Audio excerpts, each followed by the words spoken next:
Join me as you and you take a journey to become better writers together and geek out.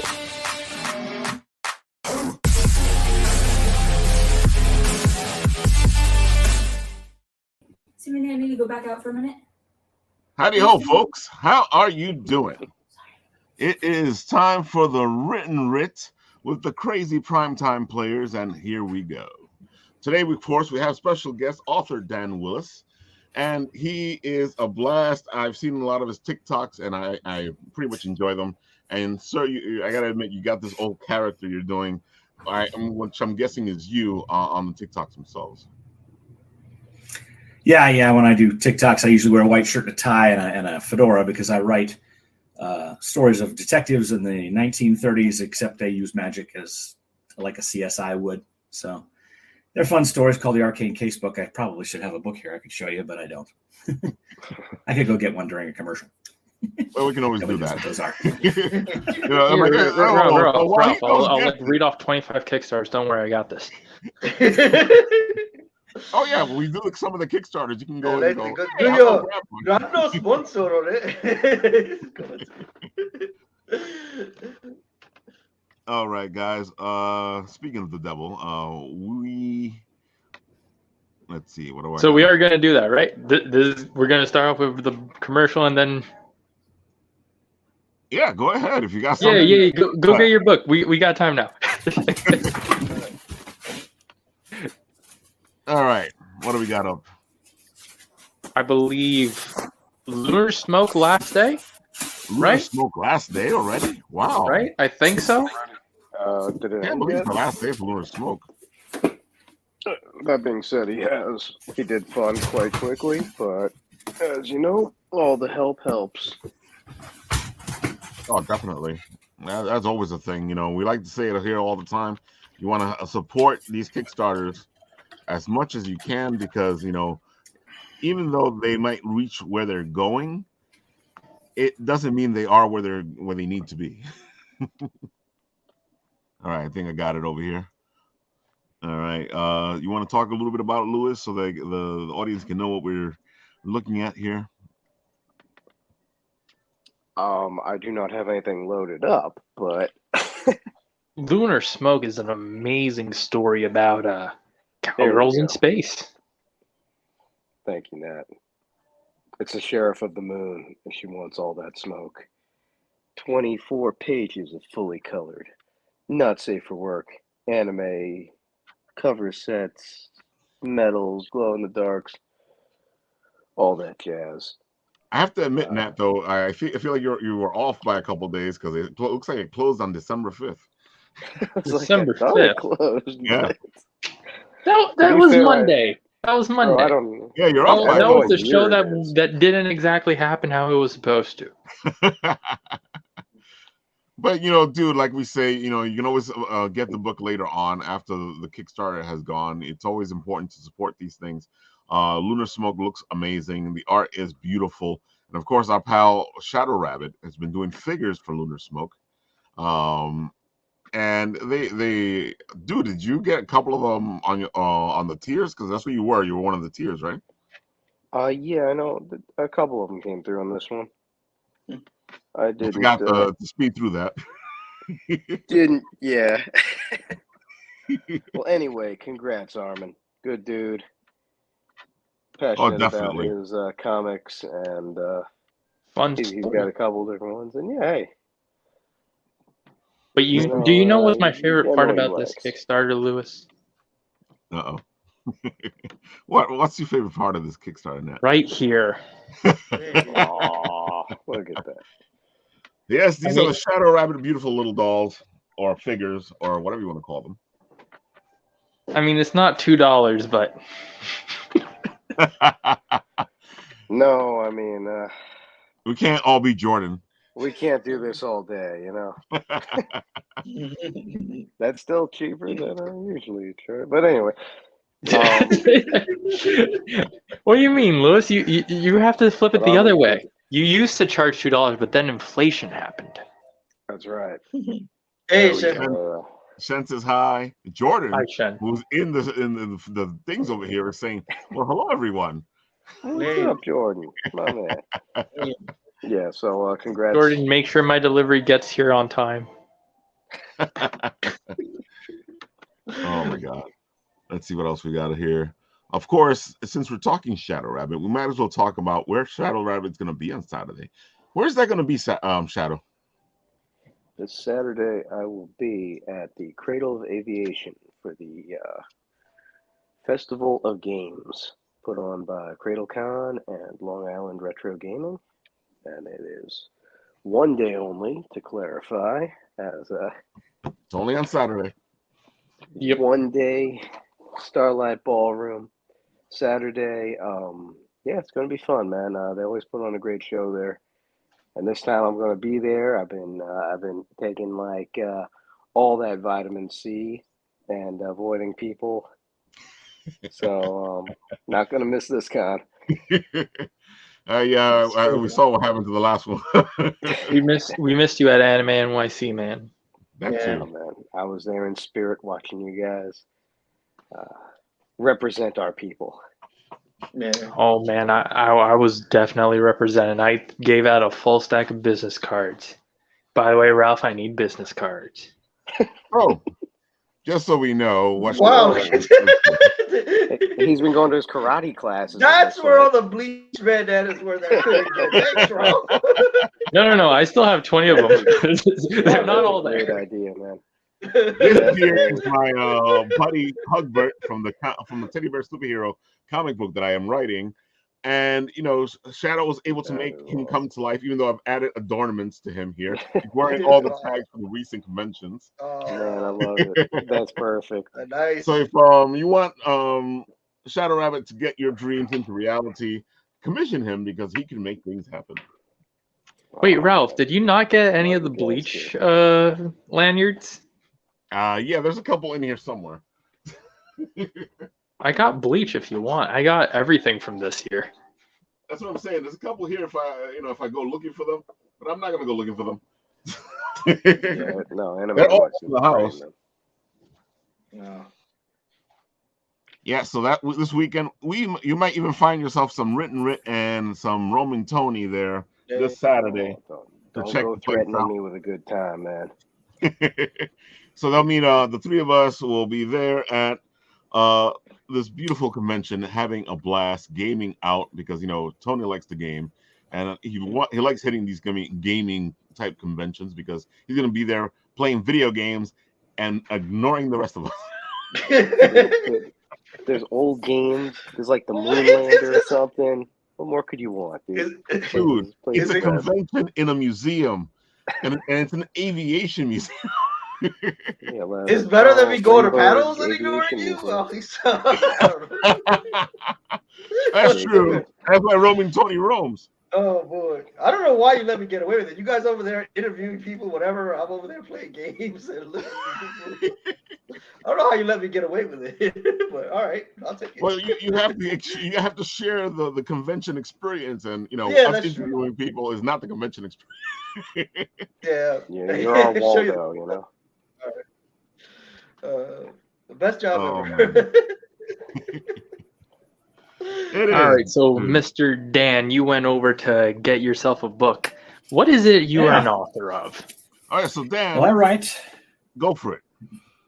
the Arcane Casebook series. This is the first book in that series. It's basically fantasy detective noir, 1930s detective action in New York City with minor magic. This is kind of like the Dresden Files if Dresden was a lot less powerful and actually did detective work instead of fighting monsters.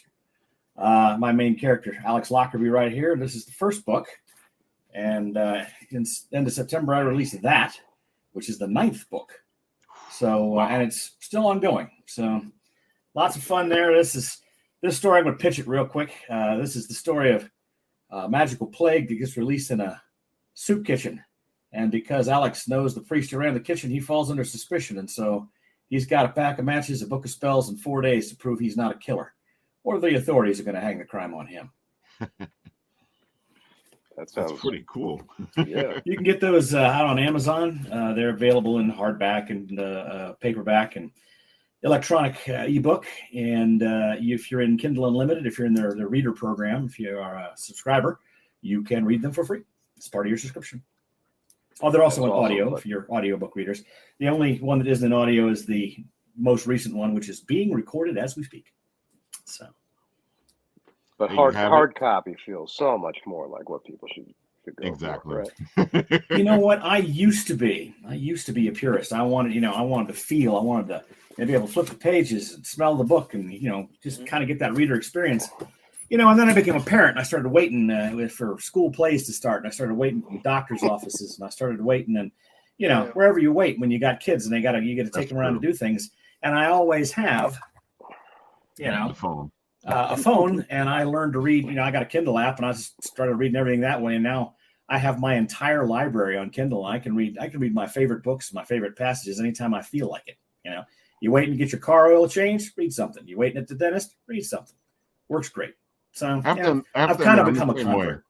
I'm the same way. I used to not want to do anything digital, but I find myself more and more doing, reading books, at least digital. Comic books, I still have an issue with because it's not even about the feel of paper or anything. It's just the fact that the comic books, when you're reading digitally, you have to move them around in the format to figure out how you're going to read the book. Yeah, sometimes it's weird. And I'm sure when they have a 2-page spread, it's weird sometimes. Comics are designed to lay out so you see whole pages at once. Yeah, exactly. Shadow, there we go. It's probably better to speak on that, but there's an art to it, and you don't see it when you got this little thing you got to move around to find the page. Right. You know something? I'll be honest though. I buy the comic books physically, but I probably read them mostly on the phone. Oh wow! Okay. Pretty much, yeah. I got kids too, man. What am I gonna do? Sit there with a comic book? That's true. I can even say this, since most of what I read is manga and doujins. The anime community kind of streamlined it to where they set it so that it's set to whatever device you're looking at it, and then not to mention there's also manhwa with webtoons and whatnot that is designed for scrolling. Like, I don't know why the comics haven't been translated in that same way, but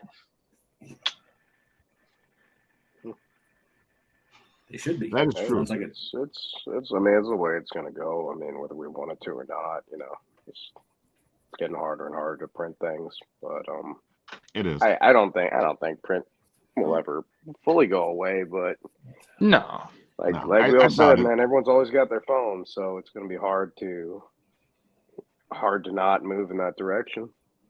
Because even when I do have the digital, I find that if I had the book, it'd be much easier to read. If I had the comic, it'd be much easier to read. It's funny because you figure this would be easier, but it's not easy. Jordan here says the same thing: physical media over digital media any day of the week.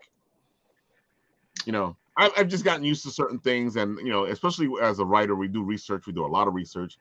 And it's so much easier now to do this type of research than the original research, which I know Dan knows a lot of, which is you go to the library, you find the huge, gigantic books, and you figure out what you figure out. But your phone isn't always the most accurate. Oh, no, it's not at all. Well, when you're writing a fictionalized version of the real world, you can get away with what's on Wikipedia because it's close enough. Exactly. But if you're writing a historical piece, that was strict. You're in for a lot of libraries and Library of Congress and stuff like that. It is amazing. I have way too much ADD. Okay. It is amazing how many statements people will put online that are false, and they will write them down as if they are fact. And what are you even talking about? like sometimes it's amazing. What are you talking about, man? Waffles are blue. I don't know what you're talking about here. It's like that Abraham Lincoln quote: "Don't trust everything on the internet." Yeah, right. Miyazaki said anime was a mistake. Truest words have never been spoken. So, Dan, how did you? I know me. I tend to have a supernatural sci-fi twist to my writing. So how did you end up with a type of supernatural twist to your detective? Well, there's two fronts to that. One, I love police procedurals. If there's a police procedural on television, I'm watching it. It's my thing. Mm-hmm. And I'm also a big fan of Jim Butcher and his Dresden Files series. I love that. That's Jim stopped writing for 3 years while he was getting a divorce. And I understand that. I mean, when there's a divorce, it's all kinds of, this ugly stuff. You don't want to be putting out new material.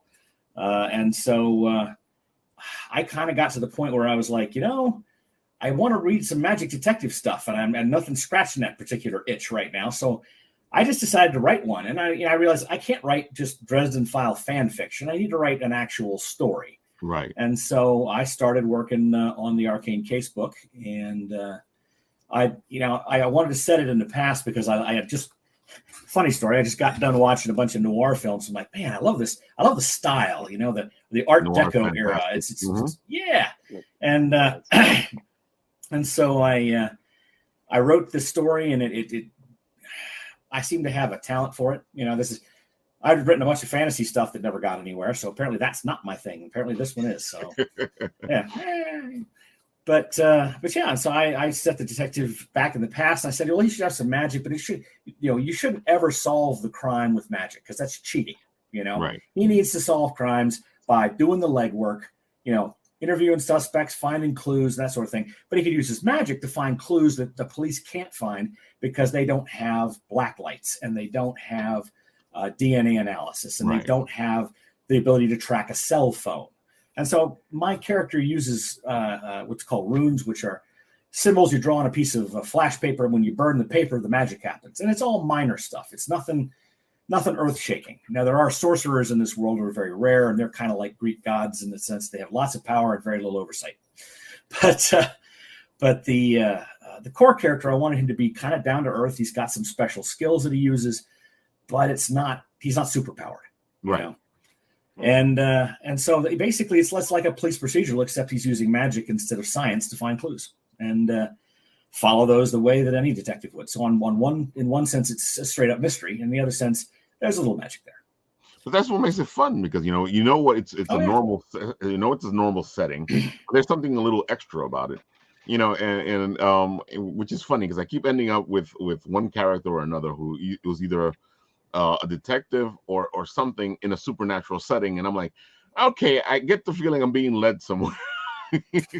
So I completely understand where you're coming from. Recently we were working on this Let's Write a Story Together, which is the board still behind me, where I had the audience and our pals here throw a bunch of stuff together so we can write a story together, and we ended up with a detective. What is it? A fairy detective. So with corgi and something else. Well, you got the fairy detective, the robot hat girl, the corgi hero, the sentient space possum, and the chameleon. Well, if you've ever had a corgi, they believe they're the hero. Exactly. So that's what I've been trying to tell these guys because they threw the corgi in there as a joke, and somebody ran with it, and now we got a corgi hero. They should die. If you kept the corgi, you should have kept all the rest of the Cowboy Bebop references, but you didn't. You got rid of them all. This was not me. This was the audience. They decided which way to go, and then I had to put it all together. All right. Well, you should probably read. Hero was something big. I was going to say you probably should read, but I think this is only available on audio. The Tom Stranger Intergalactic Insurance Agent or something like that. It's written by my buddy Larry Correa, and it's a lot like your story there. I think whoever came up with that, it'd be right up their alley. So, but I think it's a Audible exclusive, so you have to get it on Audible. Well, that's good to check out. Just put it out when you get a chance. Put it into the comment section there, and we'll go check it out. Or you can add it. You can put it into the private chat. And I can share it over here. Yeah, there you go. That's even easier. Let's see. Yeah, so that's what happened with this. This thing is still a work in progress. I think I created the first short for it, and we'll see what happens after that. Maybe the corgi dies, maybe the corgi doesn't die. But if the corgi dies, it's going to be a super heroic death. So I think you guys kind of lose.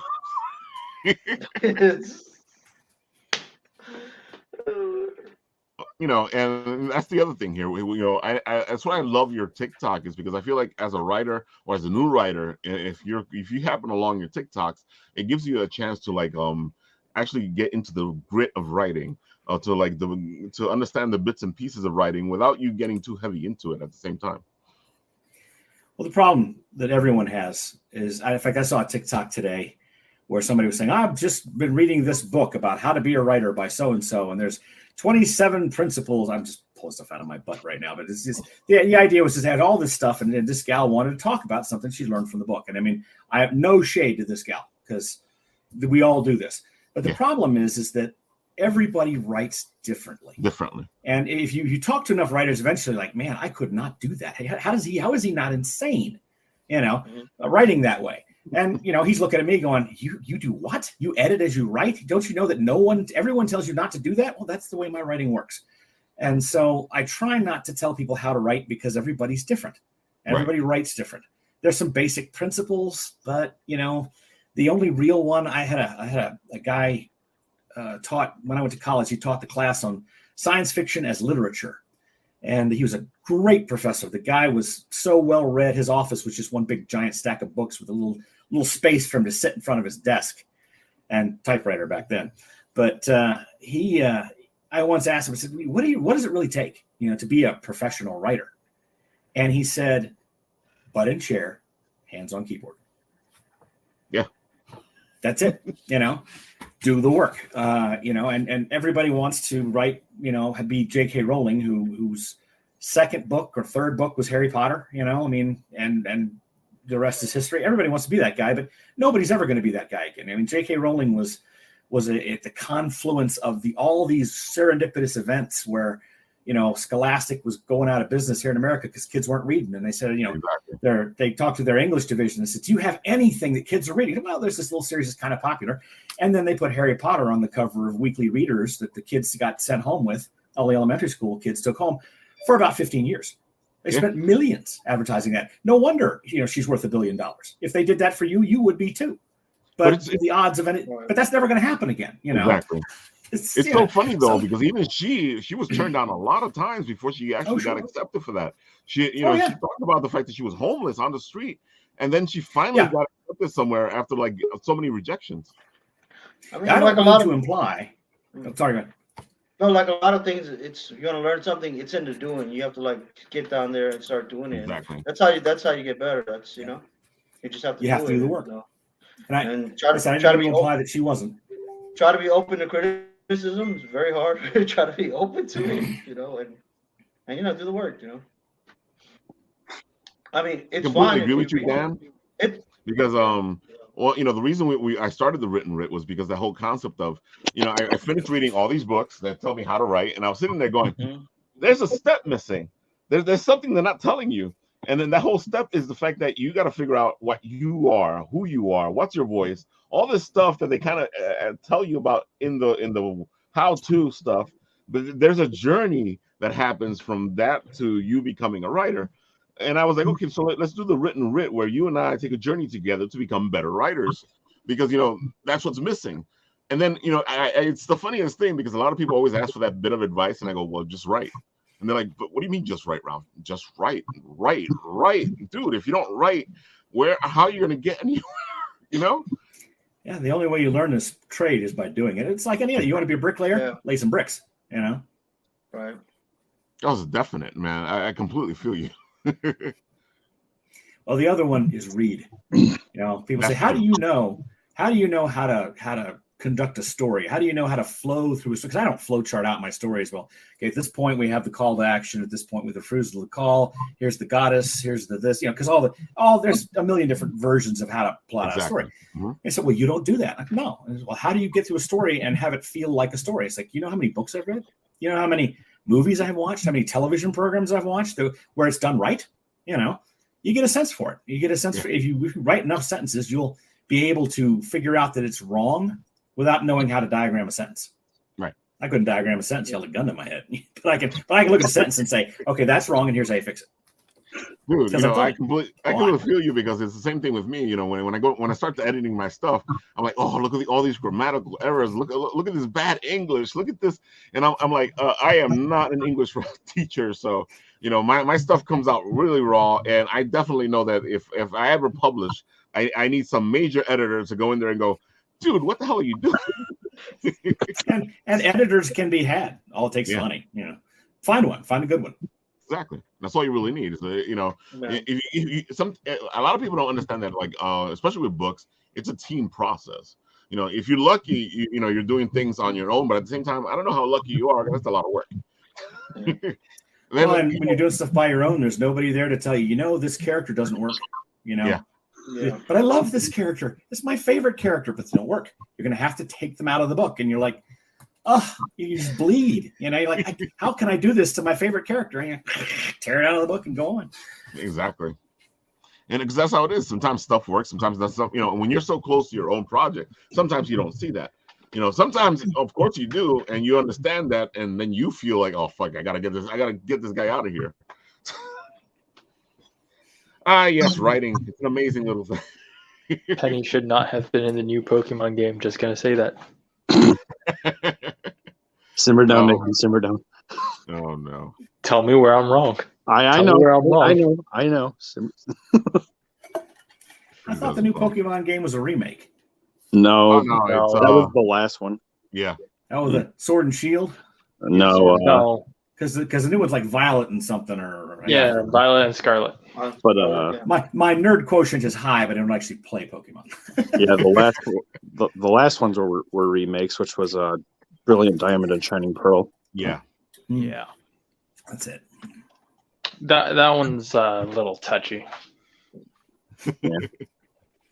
Those are like JoJo seasons. And look at that. Oh man, When it shows up, there's no Mickey. There's no Mickey Rat in the JoJo. Yeah. Where's the Mickey Rat? Stone Ocean and like. Yeah, that's wasn't gonna happen. I don't know. I mean, we'll never know. They won't tell us. They won't tell us if they opted not to do it or if they asked and they said no. Those they won't tell us. But Continuing. You don't have. I don't know. Sometimes. I mean, it's done by Warner Japan, so it's like they might have gotten away with it. Whoa. yeah, maybe. But it is Warner Brothers. It's like doesn't benefit them at all to. Yeah, but Warner Japan's different. About the exposure. They could have gotten away with it. That's true. But I know they've gotten away with a lot worse. Yeah. But you still need approvals. You can't just do it. You need. Yeah. It's either. Sometimes you do, sometimes you don't. I know even here you have to fill out it's called fair use paperwork. So sometimes you can get away with it without approval, but a lot of times you need. I know what was funny, Anime NYC, there was the reincarnated as a slime panel. And if you watched it, there's a character who does Street Fighter moves, and he does Dragon Ball Z moves, and they said that they had to ask Capcom and they had to ask Shueisha if they can do that stuff.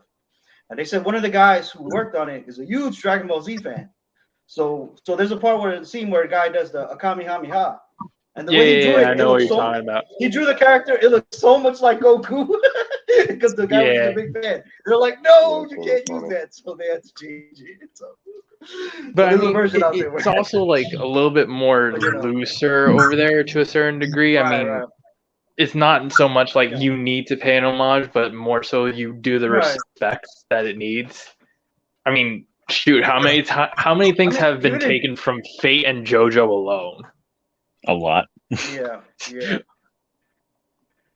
I know, like Stone Ocean, all the Japanese references were there. Anything Astro Boy was in there, Mazinger, Fissador Star, anything that was Japanese, no problem. But then American stuff. That one's more so for the dubs.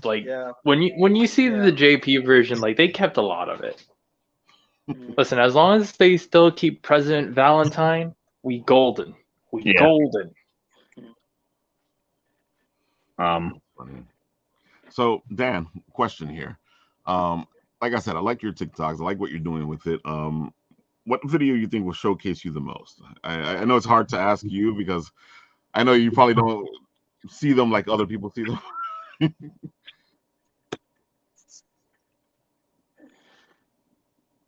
Unmute. You're muted. Hey Dan, you need to unmute.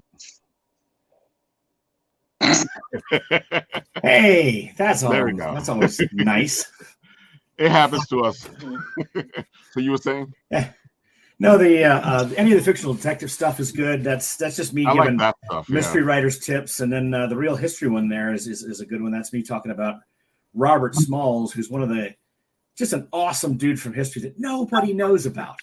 And yeah, there's all kinds of good stuff. But well, let's see. If you want to know about me, go ahead. I think I have. Well, there's my introduction to TikTok, which is the very first video I have pinned, which is me and my son.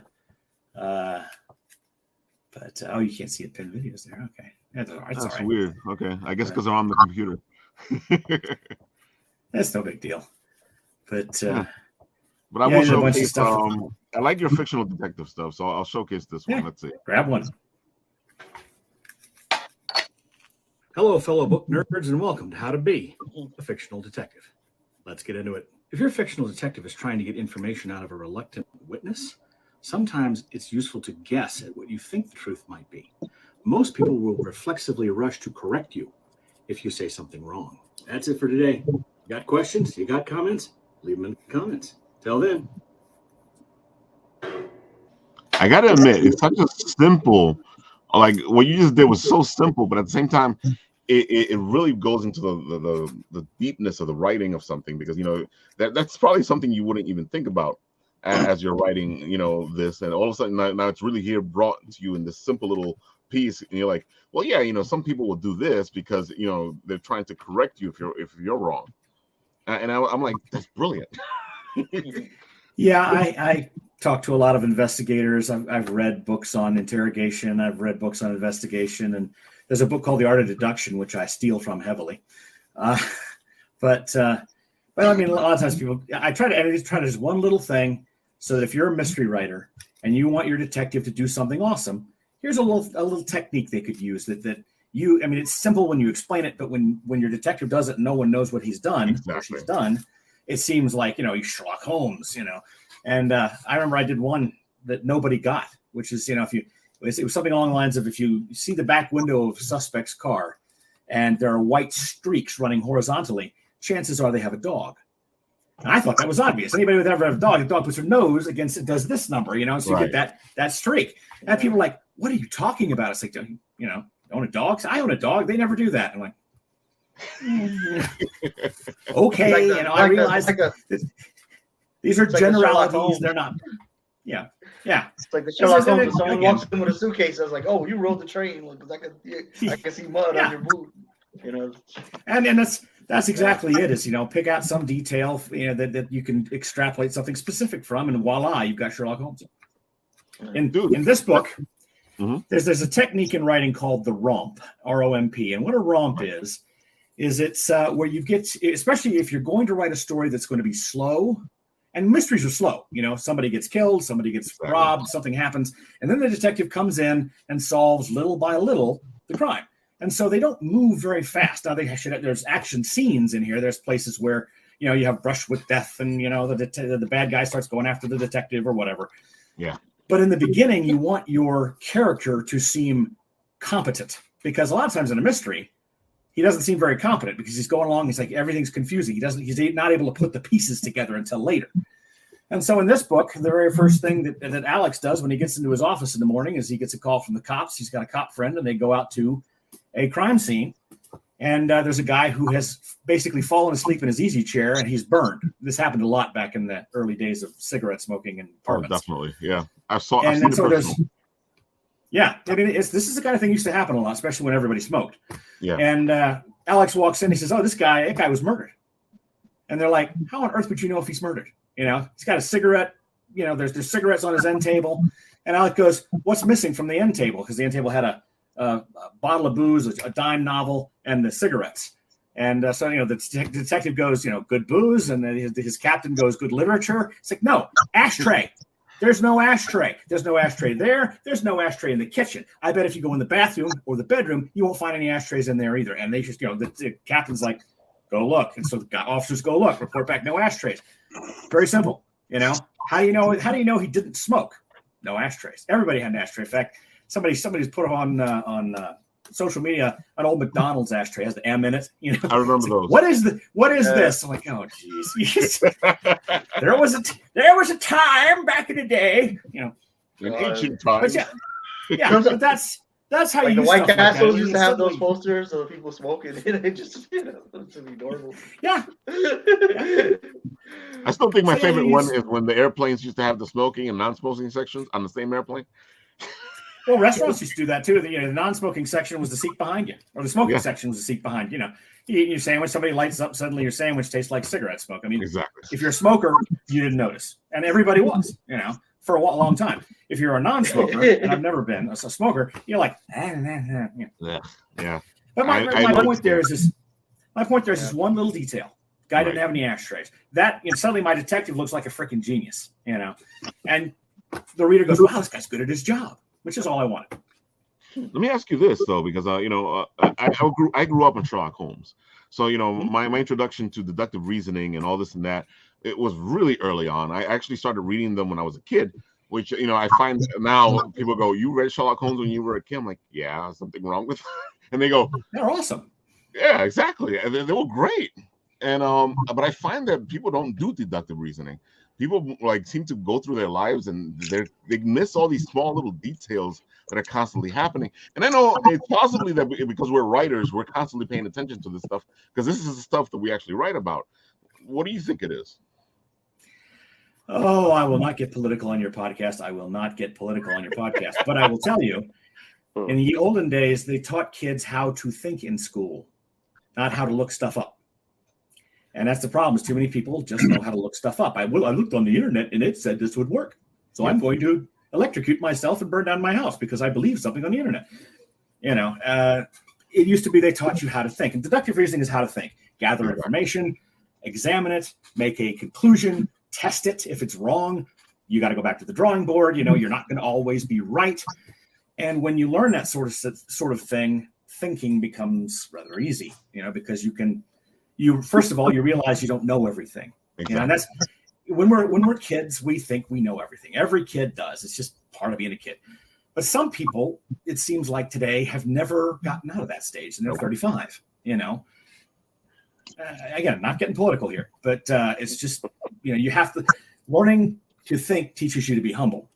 Yeah. Because you're like, I don't know everything. When I write a book, and when I wrote this book, I had an editor, but she was not up to the task of my ability to misspell words. My ability to misspell words is near mythical. I could be an X-Man.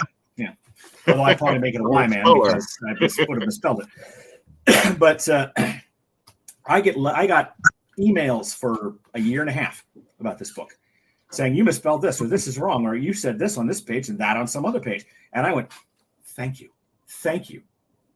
dear reader, for caring enough about my book to help me make it better. I love it when my readers do that. I do not let that affect my ego at all. Right. And some people are like, well, no. I love my readers for that, right. And I thank them, profusely. Because I learned that I'm not all that in a bag of chips. I get stuff wrong all the time. Yeah. One of my favorite lines from one of my favorite police procedurals, CSI, is the lead character was on the stand, and this guy said, "Well, weren't you wrong about this for the first 3 times?" He says, "I'm wrong all the time. That's how I get to write." Editing yourself is so hard, man. Editing yourself is so hard because when you're writing something at the same when you're rereading it. At the same time you're reading it, you're thinking about what was in your head while you were writing it. So that's why you don't see the mistake. Because I was like, my brain has spell checker. It's like you wrote the word apple and then you misspelled it. But then while you're reading it, you're thinking about you're thinking about the apple. So you just missing it. That's how you miss a lot. It's hard, man. And then the brain doesn't. That's why editors are good, because editors are not in your head. They don't know what you were talking about. Like, and then your brain does this thing where even if the word is spelled wrong, spell check. You still see it right. Yeah. There's this thing that happens in the brain where you can still read a word the way it's supposed to be read, but it can be spelled wrong. Right. And that kind of messes you up as well. No. But I completely agree with you, Dan, because one of the things I thank all my life about is the fact that I got a chance to do debate team, And in the debate team, one of the first things they tell you is you need to know how to argue both sides of the argument. And that kind of puts your brain in a different place. Doesn't mean that you give up your argument. It just means you understand the argument on the other side of the aisle. So you can still believe whatever you want to believe, but you need to know why the other side is arguing what they're arguing.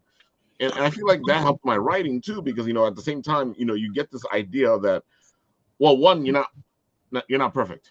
So you're going to be wrong at times, and there's reasons why you're wrong, or there's reasons why you're not wrong.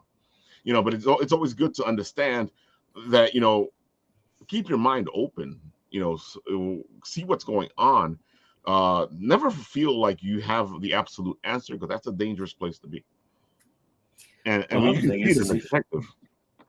Yeah. Well, if you're writing a book, you're probably writing the villain as well as the hero. And the villain needs to have a perspective. One of the things I never liked about James Bond stories was the villains. Most of the villains, there's a couple of really good villains in Bond, but most of the villains want to blow up the moon or some ridiculous thing like that. You're like, how is that a plan? It's just dumb. How does that help anybody? The problem is you have to understand your villain. In order to do that, you have to be able to think like him. So you have to be able to think like the hero, and then you got to be able to just change your way of thinking and understand what the villain's thought process is. And some of the best villains are the ones who would be heroes if they only had the right idea. Exactly. I completely agree books, with you. the James Bond books are great. Few villains that actually see themselves as the books are great. The villain. Most villains see themselves as the hero. And it's just that you're getting in their way from accomplishing what they need to accomplish. And you see it over and over, because you see it in society. People are like, I'm doing this because it's the right thing to do. Yet, they don't see any of the wrongs they're doing to get to that right thing. I'm hurting people for justice. Exactly. Yeah. You got God on your side. And it's funny because and I know a lot of people they look at villains and they see villains in one way, and I know that's how it is, because a lot of people go, oh, evil's just evil. I'm like, sometimes evil. Sometimes, yeah. But most of the times, evil isn't evil. Evil is trying to do the right thing, but things go the wrong way, or you get too carried away with the right thing. Well, you can do the cartoon villain, the guy who's Dr. Evil on steroids. Darth Vader, one of the best villains ever, is a cartoon villain. Mm-hmm. The first time he shows up in the original Star Wars film, which I'm old enough to call Star Wars, they've boarded Princess Leia's ship, and there's all this smoke, and suddenly this figure just emerges from the smoke, this huge black figure, and he puts his hands on his hips, and he looks around like this, and the music literally goes, dun, dun, dun. Yes, the score is going along, but that piece is right there. It's as cartoonish as you can get, and yet Darth Vader is a great villain. But that musical cue, and him with his black, all black garb, with his hands on his hips, looking around at all the dead bodies while the stormtroopers stand around.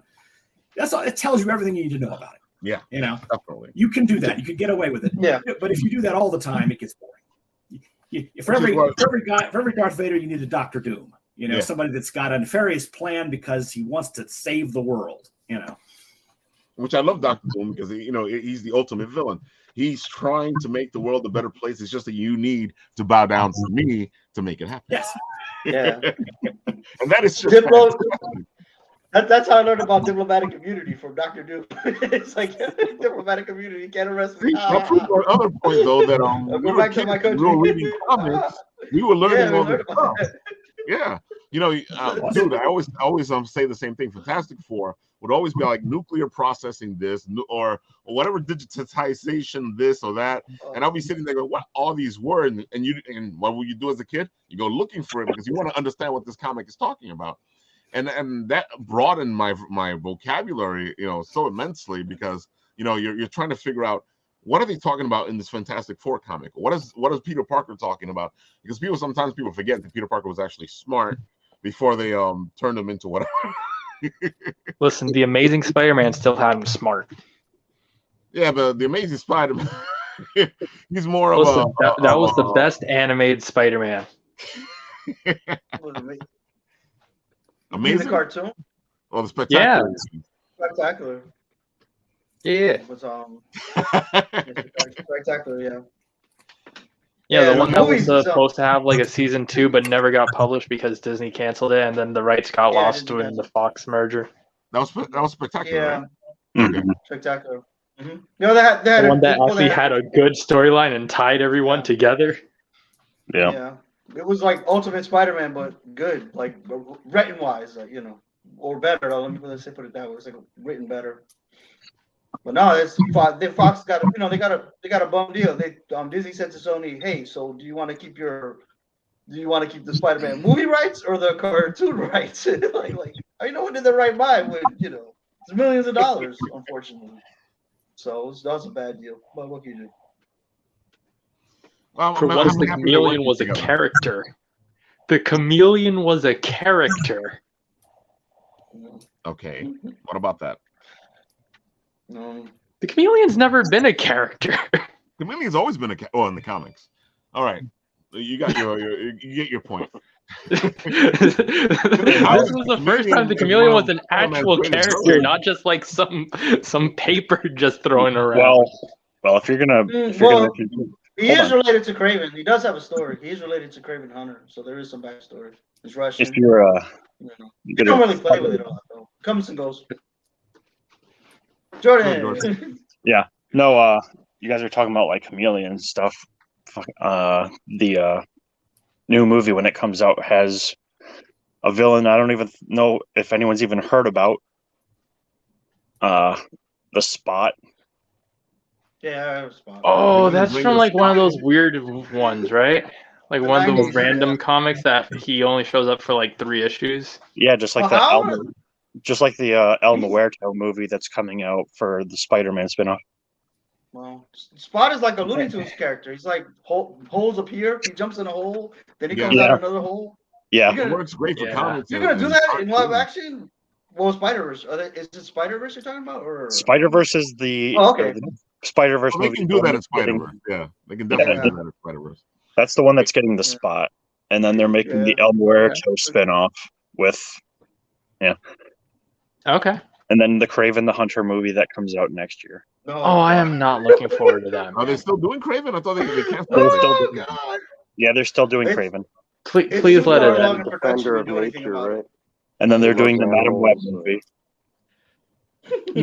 See, Madam Web should have been at the front. I don't know why they waited so long to introduce Madam Web. Well, that's because they have this whole different idea for what the multiverse is instead of the Madam Web idea of what the multiverse is. They just want to take any character, even remotely connected to Spider-Man, and make a movie out of it. I can't wait till Miss Lion the movie comes out. It's gonna be great. That's because Sony needs to make money. Come on, we got this thing. Let's throw all these characters out there. See what sticks. See, listen, I'm just hyped that the original live-action Japanese Spider-Man is finally getting into it. Like, let's go. That's the best live-action Spider-Man. You mean the original? Forget Toby. Forget Andrew. Nah, the original. Spider-Man. Yeah, the one from the Japanese show. He's showing up. Yeah. The one who used the one who he had a gun. He kills for justice. Yeah. Yo, the one who has like a giant mech that just rises from the ocean at random times. Well, and then Spider-Man gets the credit for the Power Rangers and all that because they started. That's Spider-Man. And then don't forget Stanley saw that show. He hated it, man. He hated it. And then like, what the heck? Like you got to remember too that he also used like a convertible. Yeah. I wonder if that's where the Spider Buggy came from, or did that come from the Spider Buggy? I don't know. Spider Buggy was way before, man. That's what I thought. Okay, so that comes, so they probably go, hey, we like that. So Spider Buggy's Lee Romita Senior, I think. I'm pretty sure, yeah. I think so. And it came and went, like Lee and it's not Ditko, so it had to be Lee and Romita Senior, yeah. It came and went. Just it's a dumb idea then. It's a dumb idea now. Show us what you're trying to show us, Jordan. Yeah, no, I was going to say in relation to our guest here with detective stuff. This is a pretty good one too. Black of Heart. Black of Heart. Yeah. Yeah, I'm going to write that down. It's a good old Source Point Press book. And of course, he has to plug in Source Point Press very well. Yeah. Well, Yeah, it makes it easier for me because I used to go Source Point Press, and I felt kind of biased. It's Nathan. It's okay. I heard you plug my $2 victory earlier. Listen, that's because that was Lou's stuff. No, I know. I was like, Regular hey, salt. I was just sitting here watching, like, hey, I didn't tell him to say that. Well, what is Black of Heart about? Okay, go ahead, Jordan. I gotta go grab it again. So, a depraved serial killer stalks the streets in his yellow taxi, dumping the ravaged bodies of random women in the back alleys of New York City. Homicide detective Drake Harper is condemned to pick up the pieces, but as the body count rises, Drake's personal life spirals out of control, and no amount of booze can silence the voices of the past. Here. Nice past connection. Drake Harper, good name. Yeah. Drake, nice, Yeah. nice, solid. Oh, hold on. I was just Oh, going to is this a show. graphic novel? Oh yeah. Oh, okay. See, I thought it was a book. I would have been looking in the wrong place. Oh no. I don't think anyone at Source Point actually makes books. Oh, they do. They Well- It's just they're not the ones that are launched. Yeah. Yeah, when you held it up, it looked like a hardcover. That's why I do. It was does. confused. It actually has a hardcover look to it. Wait, Dirk has a couple of books, doesn't he? Yeah, Dirk has a couple of books. Yeah, he even has a how to write comics book called. I have Right his or Wrong. entire library here. Which one were we talking about? Show him the writing book. The how to write comics. All right. The one that like half the book is just notes. Which one? The one I'm waiting for the sequel to, because you Yep. know this is a great book. If you guys want to learn how to write comics, this is a great book to pick up. It really breaks down the relationship between you and the artist and your writing and how to all the nitty gritty stuff that some of the other books don't really cover too much, or it's hard to find other books that cover this. Ralph. Yeah. What do you say? This is one of your Christmas picks? What do you say? This is one of your Christmas picks? Dude, you guys do Right or that? Wrong is an Well- always pick for me. You always should pick it up, especially if you're interested in writing comics. And if you can't pick up the first edition, he's making a special edition. Second edition, yeah. The special edition is coming before Volume 2, I think. Oh, that's right. He's making a special edition to it. Yep. Volume 2 is coming up later. Yep. Dirk is a great writer, and he has a good way of explaining the writing process, especially when it comes to writing comics. But no, and I just had to, because before I even hopped in here, I was talking about physical media and stuff. I have physical media. There you go. Well, the graphic novels, physical media is just awesome. Awesome. Yeah, I love our graphic novels. Graphic novels. I feel like graphic novels is the way the comic industry is going to, even though I still like my individual comic, but sometimes just getting a nice bulk story is so much better. I think we've lost that feeling of, I'm going to go down to the 7-Eleven or whatever is on the corner and look at all the new comics that are out and grab them. Now they're all in specialty stores, and the specialty stores are dying. Marvel's doing this stupid thing where they would put out 14 covers for a book. Dude, DC's just writing crap, Yeah, dude. Our friend from Izzyverse was actually covering this in his Monday show, talking about the fact that the new Miles Morales book has 24 alternate covers.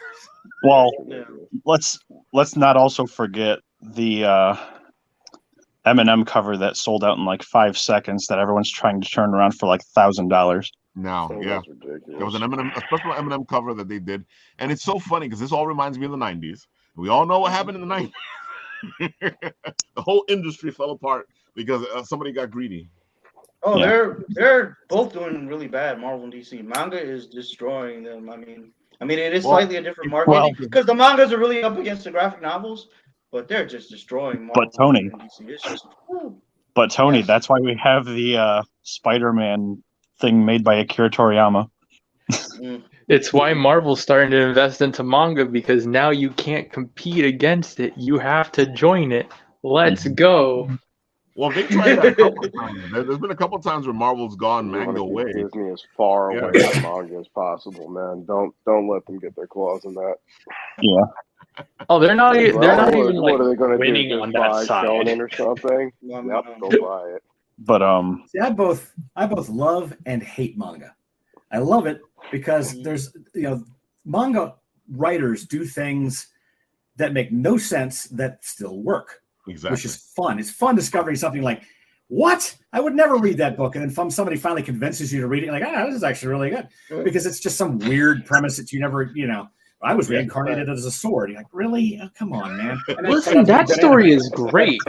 And that's my point. That's exactly my point. But the other problem is that there's a lot of the isekai. Yeah, the way mangas are written is horrible. Because what they do is they'll take what would be a 2-issue story arc in a Marvel or DC book and stretch it out for 2 years with all these filler things. That just pisses me off. That comes down to its publication. Like, that's all publication. Certain publishers want you to stretch that out. Some of them, you only have 24 issues. You better write your entire story within that. Yeah. Yeah, and again, I like the ones where the story moves right along. A lot of manga is like almost goes through like storyboard. The whole process is different.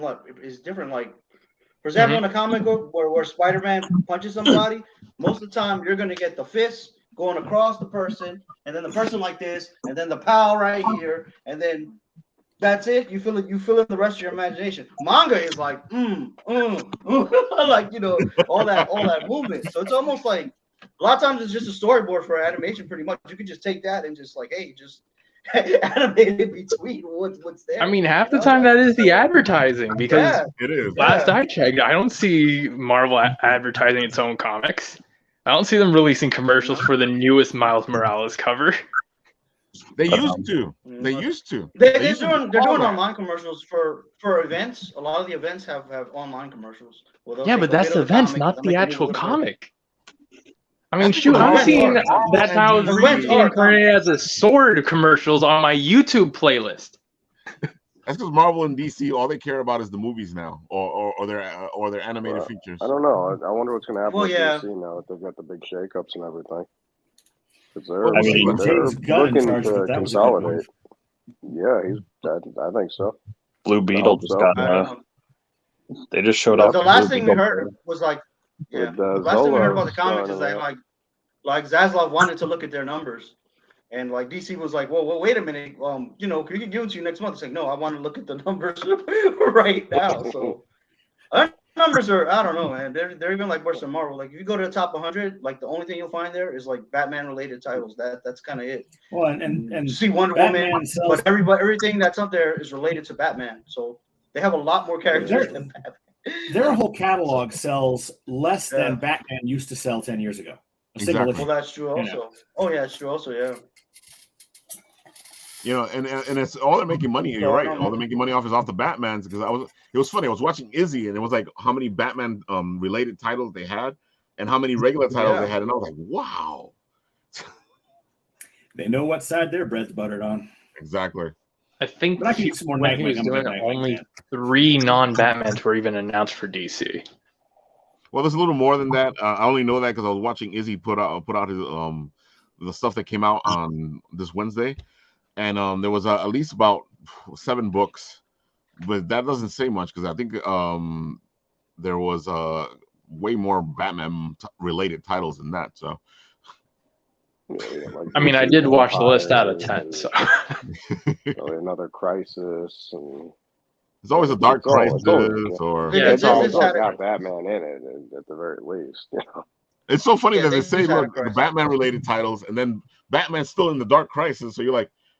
Well, actually, they killed them off. So, they killed them off. But did they really though? No. Did they show you the panel of him being dead? Oh, that doesn't matter. They show you the panel. They'll show you. They'll show him decapitated. He'll still come back to life. That doesn't matter. They literally blipped him out of existence. That doesn't matter. Superboy Pride punched the hole in the universe again. Batman's alive.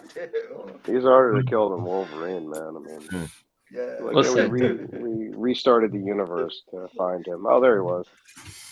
All right, listen, the most comic accurate Batman right now is the one in Fortnite. He has a gun. So I think we're at the hour mark. So Dan, let the people know where they can find you, all the good stuff on how they can get your books because they look fantastic. Okay.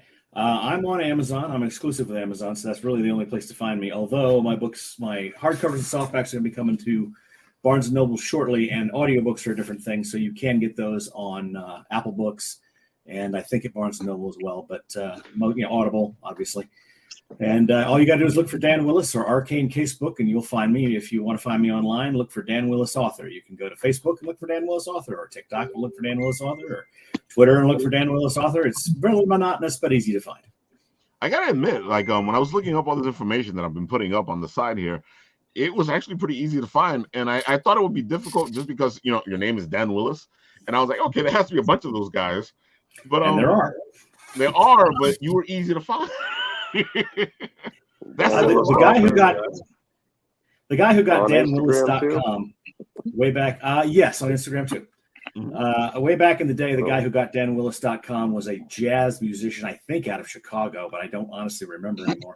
And then there was a fundamentalist preacher named Dan Willis who had a big media presence, and there are 5 or 6 others. But my web guy has kind of got some SEO magic going, so I'm much easier to find now. You're right, dude. Every time I turned around and I plugged you in, it didn't take too long to find you. Sometimes you were the first thing that popped up. Other times, then I have to admit that there's certain things that make it easier. Like I know I think you have it on all your things here. Let me see. Let me put up the Instagram. I think it's on there. I know it's on the TikTok. And then there's that little animation of yourself that you have, and that's great. And it's catchy. It's a toon headshot. It was done by Howard Taylor, who does a webcomic called Schlock Mercenary. He and I were sitting next to each other at a table at a little hole in the wall convention. It wasn't even a convention, it's like a book signing. And so he drew a picture of me, and I traded him for a copy of a book that I had written. Dude, it looks fantastic. It's almost like you got yourself like a logo without having to have a logo. Well, I did call Howard a couple of years ago and said, I've been using this as my logo forever, and I never actually paid you. I just traded you a book for it. Do you want some money? And he's like, no. But Howard's a good guy, but you always pay for your logos. Put his name in the private section. I'll share it to the comment section because I like his art. It looks pretty cool. It has Howard Taylor, like a certain look. Yeah, and that makes it easier because as soon as I see this little figure here, I know who it's you. Yep, and that's why I use it. It's obviously I'm not that young anymore. My beard's gray. You still look kind of similar. Yeah. I think the only difference now would be that I like your TikTok persona with the hat and the suit. So I think that would be the only difference. You probably have to add that in. Well, it's funny because the next video that goes up, I'll be in this shirt because I filmed it earlier today, and I'm going to back away a little bit from the problem is that every time I want to do a TikTok video, I'm like, I got to get in the hat. You got to get into all the gear, yeah. Yeah, I have to kit up, and I'm like, sometimes I just want to make a quick 2-second response to something off the cuff, and I just want to do it with whatever I happen to be wearing at the time, which is usually just a button-up shirt. So. I have to admit, like, as I watched your videos, I was like, dude, how much time is he spending making these things? Because, if you're getting into the get-up and you're setting everything up, and believe me, I know exactly what you're doing. And I was the same way. I started doing all my videos like that, and I was like, no, I'm not doing this anymore. I'll still do it for the How to Be a Fictional Detective, and maybe I'll do it every once in a while just because, but I wanted to, I write a 1930s detective story. I wanted to dress like a man would in the 1930s. Everybody wore a suit. Everybody wore a hat, Exactly. Not indoors, but, it was the era where people wore hats. So, or the era where men wore hats. Women still wear hats. men don't wear hats anymore. We wear caps, it's just not the same. I got to tell you what, guys. I went to a convention and I wore that get up so people could recognize me. And that hat was hot. I was going to say, dude, it looks like a hot get. Like if you're in a cold place, it looks like you're fine. But if you're at a convention in Florida or something, that's going to be like really Vegas. It was in Vegas. I know like a different person with the hat on. He does. He has. I told you, it's a whole different persona. I've trimmed my beard back. My beard was much longer. I started looking like Father Christmas instead of sophisticant, and I don't want to look like Father Christmas. I wanted to look like, dashing older gentleman at large, Maybe you should have done like one Christmas video before you should. Do it, bro. I kept worried that people over at church were going to rope me into being Santa Claus for the Christmas party. So. I know that feeling too. So, dude, I gotta say, you guys, I'm really entertained by your TikToks. If you guys want to go have fun or learn something about writing or learn something about detectives, go check out Dan's TikTok. They're fantastic. They're well produced. You do get this nice 1930s feel to it. I did one of the ones that's pinned is me without my glasses on. That's how you can, and without a hat, which is me reciting lines from my character, but with a Brooklyn accent, which he doesn't have. That one's fun. I got a lot of views on that one because I was playing the part. But well, that's always fun. TikTok's fun. I think I by doing the suit and tie thing and having it I have a studio, which is my college age son's bedroom because he's not here, and but having it in there, I think it's limited me as a creator. So I gotta break out a little bit. I'm not too much, but you know how it is. Sometimes you got to do the little different things, especially with TikTok. Sometimes let's change it up a little bit. People still want to see that, but you do that on the side, but you have some fun with it. Yeah. So. There you guys have it. Go check him out. He is fantastic. I'm telling you, I saw his TikToks. I was like, I gotta have him on. We gotta talk writing. We gotta talk detectives. I love detectives. We all know this. You know, like I said, I grew up on Sherlock Holmes. You know, I think the book's still up there right now. I think it's covered up by a couple of other books, but it's always near me. I always want to pick it up. And every once in a while I'll read through it because it's just Sherlock Holmes is an amazing character, really well written. What's your favorite Holmes story? I don't think I can pick one. You know, I know the Hounds of the Baskervilles is really intense. But I feel like it's the one where Moriarty dies. Which one is it? Oh, that one's not in are you talking original Conan Doyle? Nobody's talking original. I'm talking about the whole thing. Because once he dies, the two-parter is Arthur Conan Doyle. The Moriarty two-parter is Arthur Conan Doyle. Yeah, because Doyle doesn't actually write a death scene with Moriarty and Sherlock dying. It's more so just mentioned in passing. No. Yeah. Yeah, honestly, it's been a long time since I read that particular one. I think if I had to pick a favorite of mine, it's The Crooked Man, which is about a gentleman who disguises himself as a beggar, and when they finally figure out what he's doing, they realize he's making a gentleman's income as a beggar. And the funny part is, people have repeated that over and over all throughout history. Yeah. So in reality, it's one of my favorites. And of course, people do it all the time. Yeah. I've run into people on the train. I'm like, you are not poor. What are you doing? Checking my stocks on your iPhone. Oh, okay. You got a spare nickel? Oh my God! Thanks for having me, by the way. In case dude, when you guys have to roll out of here, but you are more than welcome to come on anytime you want to. I really get a kick out of you, and I can see that we have fun here geeking out about writing. You know, which is always great to do, especially since it's technically a writing show. It's just that we talk more about creating now. You know, so to encompass the whole geek world. But you're welcome anytime. If you want to guest, come in here and have geek time, you're more than welcome. That was fun. The only time you lost me was when you were talking about Marvel. I was always a DC guy, and I had a buddy of mine. I say buddy loosely.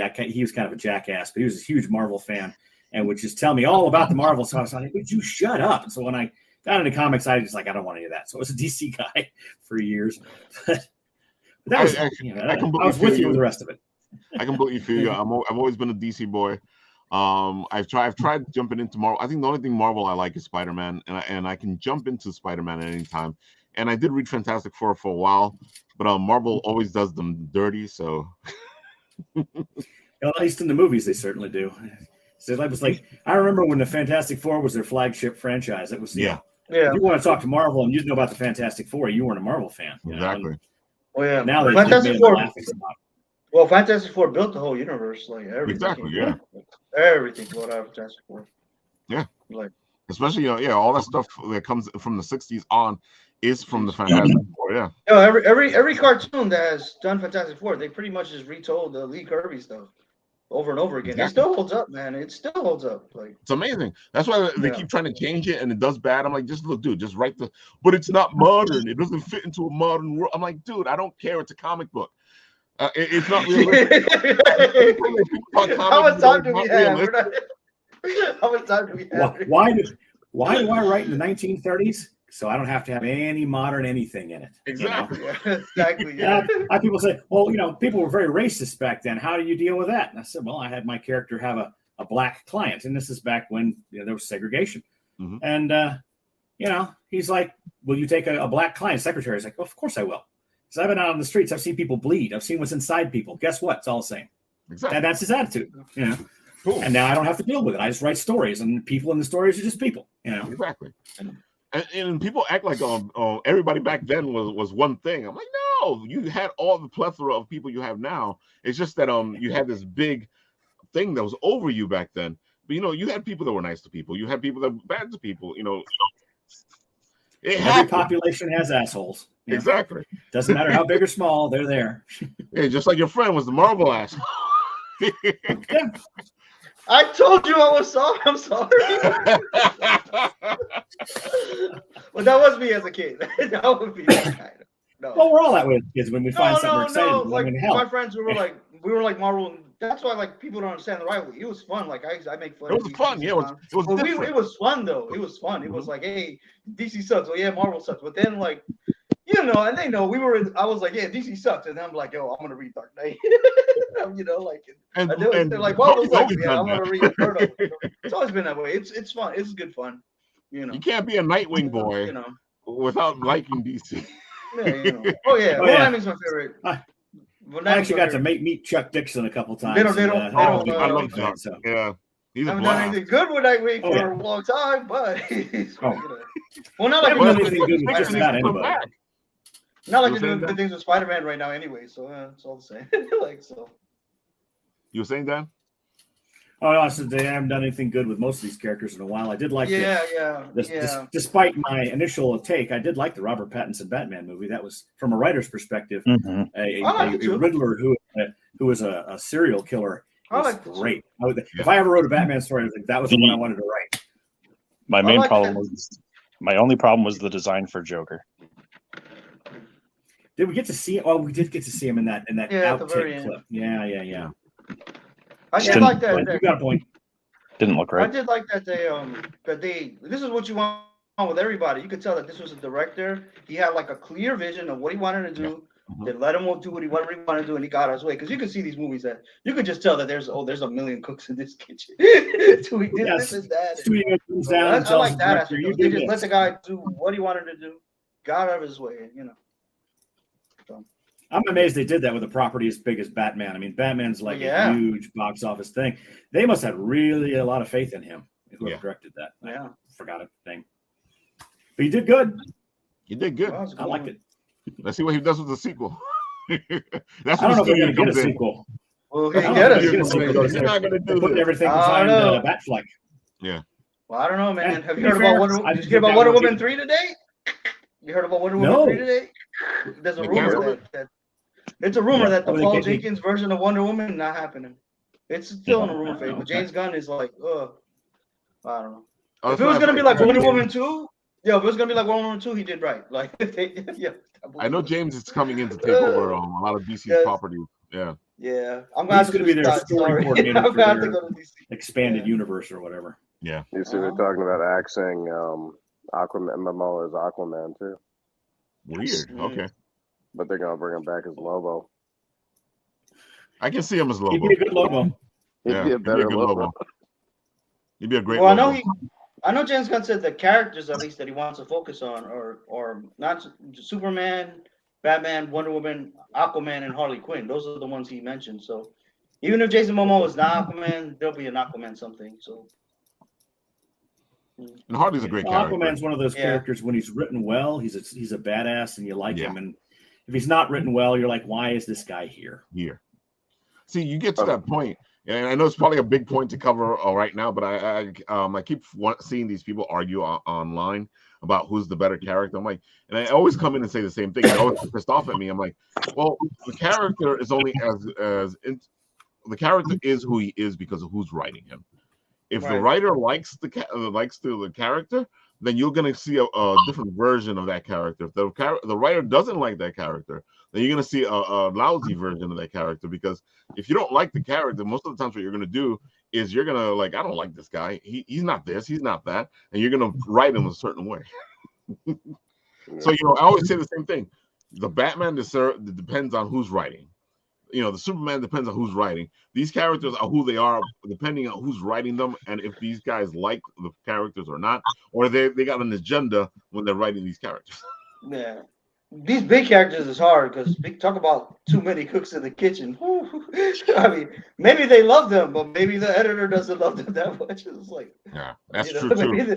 That is true. I've seen that a couple of times where they're like, I don't like this character. This character's not going to show up. Yeah, they have to like push up, push that rock up that mountain sometimes. I mean. All right, folks. I see we're coming in on the 15 mark. So, guys, do you guys anything else to say before we start to bring this down? What are your last words, guys? Don't all jump in at once.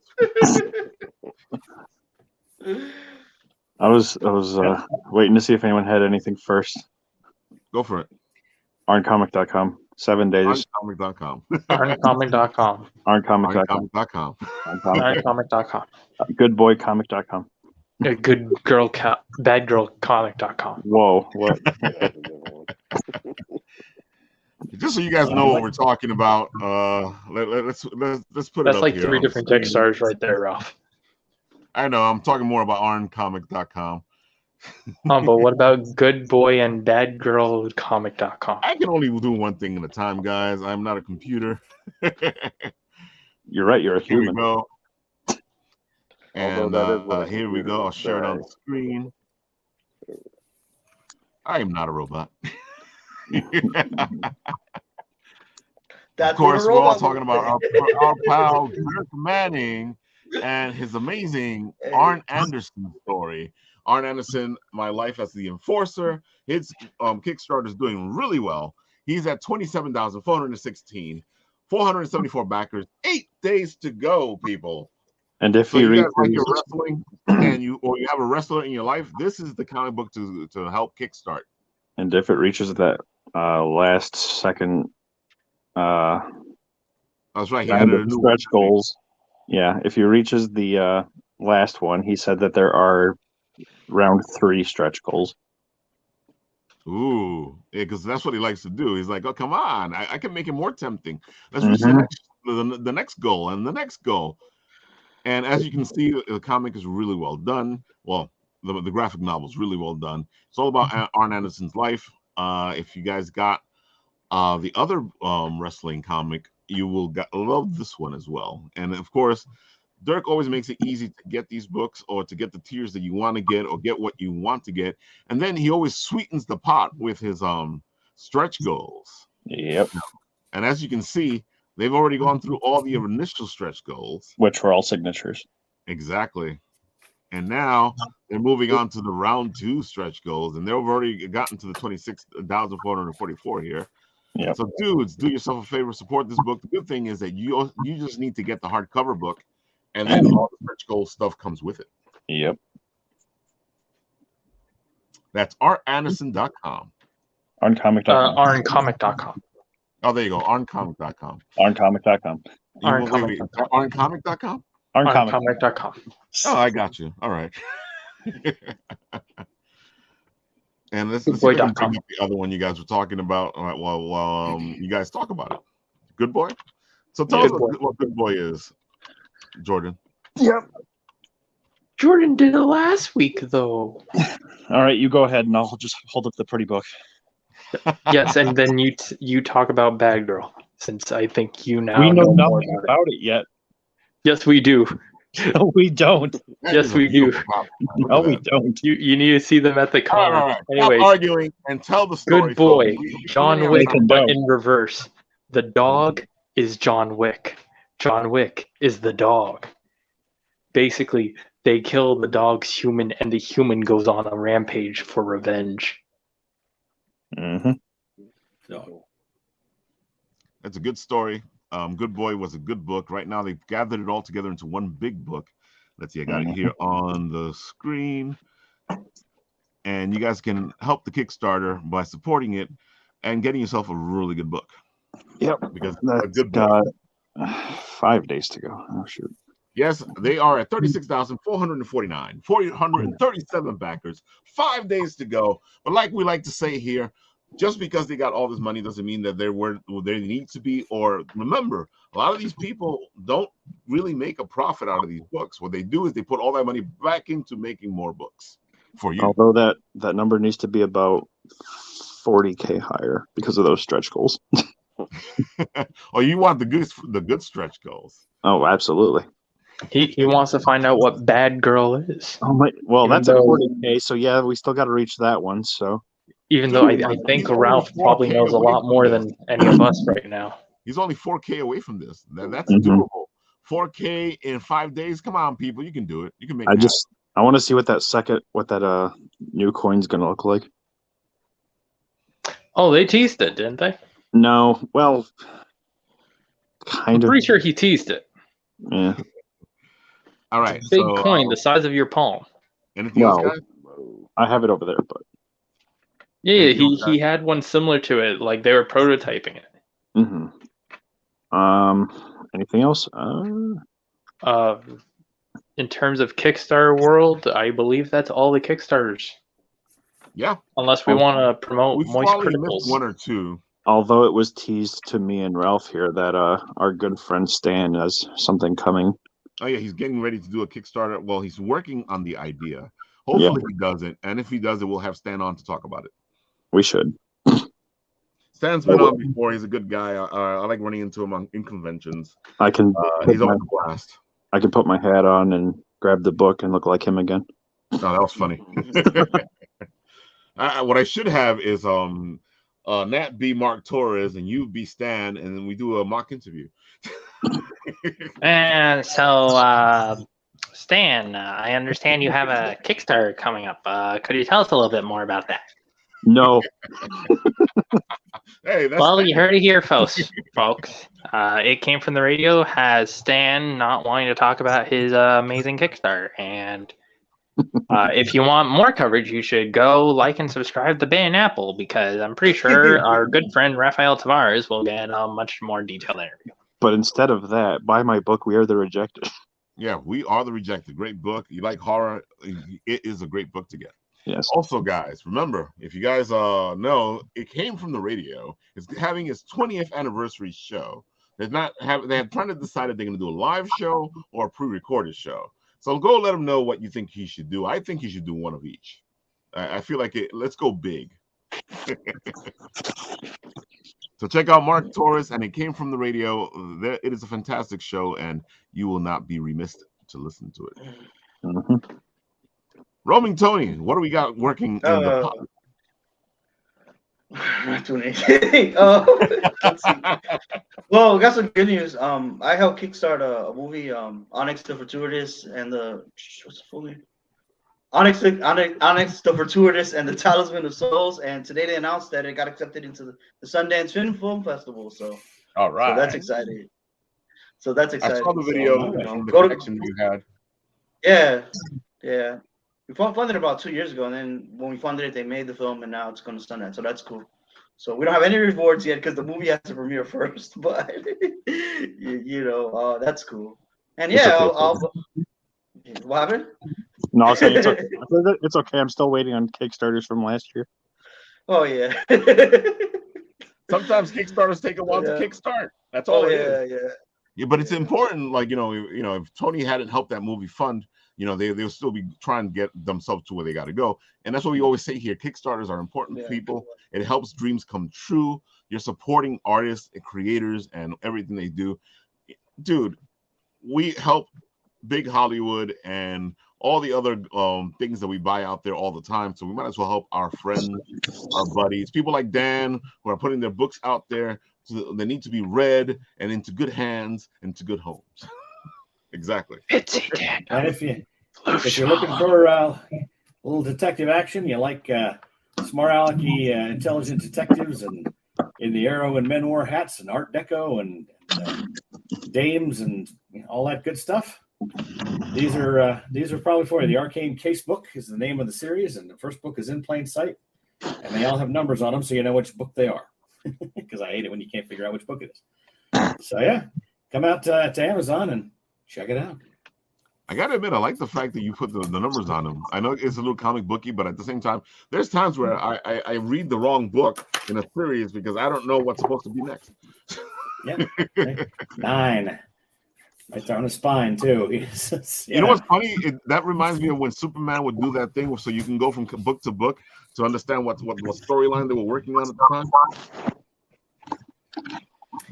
Yeah. It's just too many times I got this awesome book, and it was like, wow, I'm gonna love this book. It's I read the back, and the cover was done by Michael Whalen, so obviously the studio or the publisher thinks that this book is worth some, worth a real cover artist for whatever. And you get home and you start reading, and you're like, wait a minute, they're acting like I should know these people. And you flip back, it's book 3.